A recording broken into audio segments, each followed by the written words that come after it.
Thanks for tuning in. Today we're going to be reviewing the Lazer Verde KinetiCore Urban Cycling Helmet. While cycling is a sustainable sport, many of the accessories associated with it are not. The new Lazer Verde KinetiCore helmet is seeking to address that with a sustainable construction, materials, and then packaging as well. As you can see, the packaging is very simple. You have a cardboard box. All the graphics are printed directly on there, so no additional labeling. And you can see the box itself is quite compact compared to the other helmet boxes we've reviewed. You have this little window here that exposes the helmet, which is protected in this little fabric holder. You can see some of the recycling claims here as well, 70% recycled, and you have this really cool eco-lock feature, which as you can see lets you disassemble the helmet into all its individual parts and recycle properly.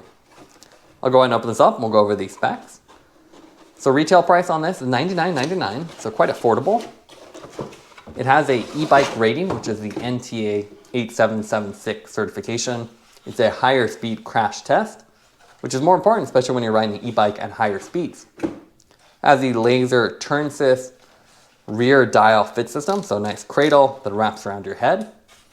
And then as we saw in the packaging, it has their eco-lock feature, which is this little darker green section on the back that can be pulled off to disassemble the helmet shell from the interior and pull off the fit system. This helmet achieves a 4-star Virginia Tech rating, which is really great to see. And they even have an optional rear LED taillight and winter kit. You can see the taillight attachments right on the rear. As far as what comes with it, you can see very simple. You just have a little tag here that shows they're recycled. No additional plastics or anything here, and even the bag for the helmet is fabric. So really nice to see. You don't just get a big plastic bag that you end up throwing away. And that's about it. So you can see the helmet box is empty. You just get the little bag, which you could keep to store this, or just toss it once you've unboxed the helmet. Let's look at the weight of the helmet. We have the size medium. So putting it on the scale, it comes in at 419 grams. Lazer markets the Verde KinetiCore as one of the more sustainable helmets as it contains 70% recycled materials. It's not just marketing hype either, as the Verde uses no velcro, glue, or in-molded parts. Instead, it's really designed to be recyclable, with all the parts being able to get separated from each other and properly disposed of. Even the exterior of the helmet has no paint. Instead, this plastic is actually dyed the specific color for your helmet variation. Lazer currently offers this helmet in 4 different colors: tan, green, blue, and black. We have the sage green, which is a really nice variation of the green. It's kind of a light green, and you can see there's almost a slight color variation depending on how the light hits it. It's a single piece shell too, so you'll notice there's no seams or anything. And this is a hard shell design, so you can see the shell and the foam are actually not attached to each other. So with other higher end road cycling helmets, you'll see they're usually molded together. This one, they're designed to be separate.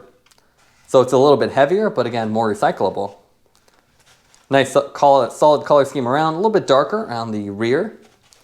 An otherwise attractive appearance. There is no little sun visor here or lens. Instead, you just have that classic urban profile. So it looks a lot like a baseball helmet. Extended coverage on the rear. And you can see the ear cutouts here as well. You'll notice that there are vents here, but they all just have exposed foam behind them. And the idea behind this is to prevent water from getting in. So instead of having these directly go through, you can see the vents are actually placed in the middle and then the sides. So they're hidden here. So the air will go through here and then pop out through the vent. So it's kind of a hidden vent and lets you use this in the rain. So in the water, when it rains, the water will just kind of go off this. You'll still have ventilation. On the back, you have some larger vents and again, that exposed foam. And what's cool about this is they have their eco-lock feature. So this is what's actually holding the shell to the EPS foam. So you could pop this off. There's a simple tab design, and then you could dispose of the shell, the foam, and the inner fit system all separately, which is really cool. You also notice there's this USB-like insert here. This is designed for their universal taillight. So it's the same feature you have on all the rest of the KinetiCore helmets. This little tab design, you slide it in and then lock it into place. So really simple, just rotate it, and now you have a taillight. So it's a cool way to integrate a taillight without making it look out of place. So if you don't have it, it looks fine. When you have it, you can see I have this nice protruding design. and extra visibility. So it's definitely an accessory we recommend if you do a lot of urban riding or any riding in lower visibility conditions. We're going to turn that off and remove it. And again, what I love about this mount is it doesn't look weird without it. It just sort of looks like a USB slot here. As far as the fit system, it has their turn assist design. So it's a standard design. You don't have any dials on the top. Instead, it's just a dial on the rear. You can see you have nice padding here on that back cradle. It's not height adjustable, but you do have the dial to adjust the fit. So you can say I can loosen and tighten it. Has a simple wraparound design with this velcroed on. It's actual attached foam, so it's not actually velcroed on. But you can see nice, comfortable, and it extends all the way through the center section, which is nice.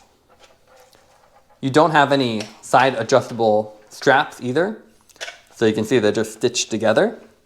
So that might affect some people if you have more sensitivity to the fit on where this lands underneath your ears. And then a standard plastic buckle.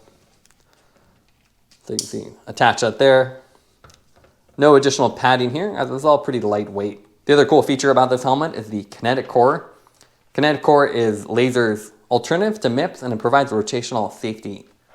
So you can see you have these raised EPS foam sections, and this is what the KinetiCore technology is. It's simply just placing these in the right location, and these three-dimensional structures will actually crush if you have an impact. So they help with rotational impact as well as direct impact. So a very simple design. You don't have additional liners or complexity. Everything's integrated directly into the shell that you already have. They've just specifically placed this to optimize their performance. This helmet also achieves a 4-star rating, which is really great to see, and has the NTA-8776 rating, which is designed for higher speed impacts. On their other helmets, they even achieve the full 5-star rating with a little bit more complex fit system. So it's definitely a cool, safe feature, and it's nice to see a more simplified rotational impact technology. Now let's take a look at the helmet on the road. As you can see here, we paired it with the Jewelbow Street sunglasses and our Envo Stax e-bike. This helmet is definitely more skewed toward the e-bike rider, as it has that NTA-8776 rating, so that's a higher speed rating, which gives you a little bit more safety when you're on e-bike at higher speeds. Otherwise, the helmet looks very similar to the rest of the Lazer lineup, including the Cityzen helmet, so it would have been nice if Lazer had offered a brim or something differentiated, but you do have the nice eco-friendly design and the eco-lock feature, which makes it a lot easier to recycle. The helmet also looks great. You have some unique color offerings here. It's not just the normal white and black. You have those off-white, off-black, and then here you can see this nice darker green tint to it. The helmet's also really comfortable. At only 420 grams, it's a lot lighter than a lot of urban helmets, which tend to be heavy. And even with the separate hardshell design, which is heavier than your in-mold design, still very comfortable, and the straps, even though they're not adjustable at the side location, are thin and lightweight. So overall, I really like the helmet. It's a good option if you have an e-bike or you want to go to higher speeds. And it's nice to see Lazer extend their KinetiCore technology as a great alternative to MIPS that's a lot simpler and offers similar safety certifications. Here we have the other KinetiCore helmet. This is the Lazer Cityzen. So you can see similar green color, it's a little bit lighter. You have the exposed foam vents here, but this one actually has some more openings. The Cityzen is similarly priced, but it doesn't have that NTA-8776 rating for e-bikes. But you can see very similar in design. They both have an urban profile. They have the rear taillight, but the Verde here has a little more eco-friendly design with a removable shell. On the interior, you can see they both have the KinetiCore. It's just a little bit brighter here with the green coloring and the larger KinetiCore crumple zones. If you're looking for urban helmets, there's also quite a few brands to choose from. Here we have the 1000 Chapter. It's a really cool helmet, so very retro design. So it really looks like a moped helmet. They've added more vents with the Chapter, so you can see the top has vents. These will definitely get you wet in the winter or rainy season, while the Lazer has a little hidden vents, which is nice. They also have a taillight, but with the 1000 design, it's magnetic, so it just has a little magnetic mount. You put it close, and then it just sticks there. The taillight design is also a little bit nicer too. I think a little bit easier to use, and the lens design has a very cool multi kind of sequential design. So you can see in this mode, it'll kind of go outward, which is a little bit more eye-catching. This one has standard MIPS, and you can see same hardshell design, so separate foam piece from the interior. but a little bit more stylish, and it doesn't have the e-bike rating. Now let's go over the pros and cons of the Lazer Verde. What I like about it is that it's eco-friendly. They've really gone the extra length with the packaging and the construction of the helmet. You also have concealed air vents, which help air get through, but keep the water out so you can use this in the rain. It also has attractive yet simple urban styling with kind of cool, solid color schemes from Lazer. Some of the main cons for the helmet is the fact that it does lack a brim or a visor option, and it's visually very similar to the Lazer Cityzen. And if anything, I think Lazer might have too many helmets at this point, but you do get the higher speed certification with this helmet. Taking everything into account, would give the helmet an 8.8 out of 10. It's a nice eco-friendly urban cycling helmet. Thanks for watching this review. Don't forget to like and subscribe. You can see more content from us on our website at thesweetcyclist.com, as well as follow us on Instagram at thesweetcyclist. This is The Sweet Cyclist reminding you to enjoy the ride.